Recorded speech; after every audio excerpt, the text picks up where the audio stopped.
ज़्यादा असुविधा हो रही है जनसाधारण को।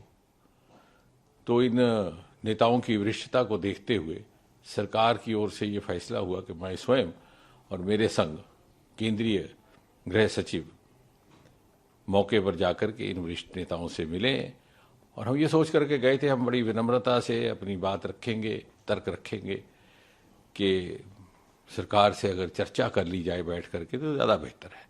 बहरहाल वहाँ पहुँचने पर हमें श्री राहुल गांधी जी ने ये आग्रह किया कि यदि सरकार संसद में चर्चा के लिए तैयार हो जाती है नीट और उसके साथ संबंधित शिक्षा संबंधित विषयों को लेकर के, तो वो तुरंत अपना धरना समाप्त कर देंगे।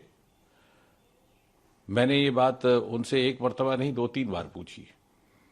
उसके उपरांत मेरे हमरा केंद्रीय गृह सचिव थे, उन्होंने भी पूछा कि will you immediately and this धरना इफ यू गेट एश्योरेंस। बोले हाँ।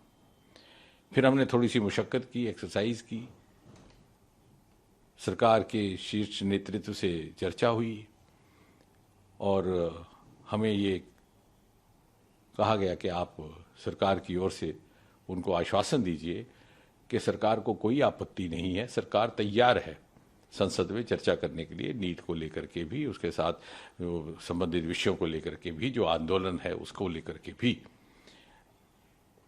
हमने जब ये बात वहीं पर राहुल गांधी जी के आगे दोबारा रखी तो बोले कि साहब मुझे तो शिक्षा मंत्री का इस्तीफा भी चाहिए।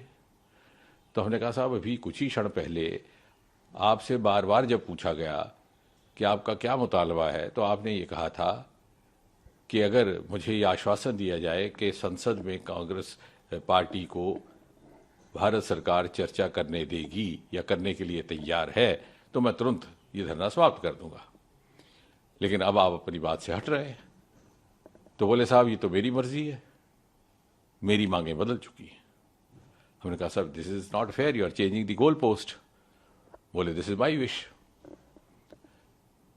तो फिर हमने उनको विनम्रता से समझाने का प्रयास किया कि आप जैसे वरिष्ठ नेता को, जो नेता प्रतिपक्ष भी हैं, एलओपी भी हैं, ये शोभा नहीं देता कि कुछ ही क्षणों में आप अपनी बात से मुकर जाए। जब सरकार ये कह रही है कि संसद में चर्चा के लिए तैयार है, ना केवल इस विषय को लेकर बल्कि इस विषय के साथ संबंधित अन्य सभी विषयों को विस्तृत चर्चा के लिए तैयार है, तो बोले साहब नहीं, हम तो यहीं बैठेंगे, आप हमें उठा लीजिए। बोले साहब मैं तो आपसे चर्चा करने आया था बड़ी विनम्रता से, आपको उठाने का तो हमारा इरादा नहीं था, मैं तो सिर्फ आपसे ये अनुरोध करने आया था। लेकिन ऐसा लग रहा है कि आप शायद आप उस मूड में ही नहीं हैं कि आप कुछ वाया मीडिया या रास्ता निकाला जा सके। तो बोले आप जो मर्जी इसका निष्कर्ष निकालिए, मैं तो वही करूँगा जो मेरी मर्जी है। फिर गृह सचिव जी ने भी एक बात रखी कि साहब अगर आपको बैठना ही है धरने पर तो कम से कम इस जगह ना बैठिए, ये इससे बहुत असुविधा हो रही है जनसाधारण को। तो बोले ये भी मेरी मर्जी है। तो मुझे बड़े अफसोस के साथ कहना पड़ता है, ये बड़ा ही दुर्भाग्यपूर्ण है कि एलओपी का इस प्रकार का व्यवहार रहे कि वो अपने पक्ष को इतनी जल्दी बदलते हैं।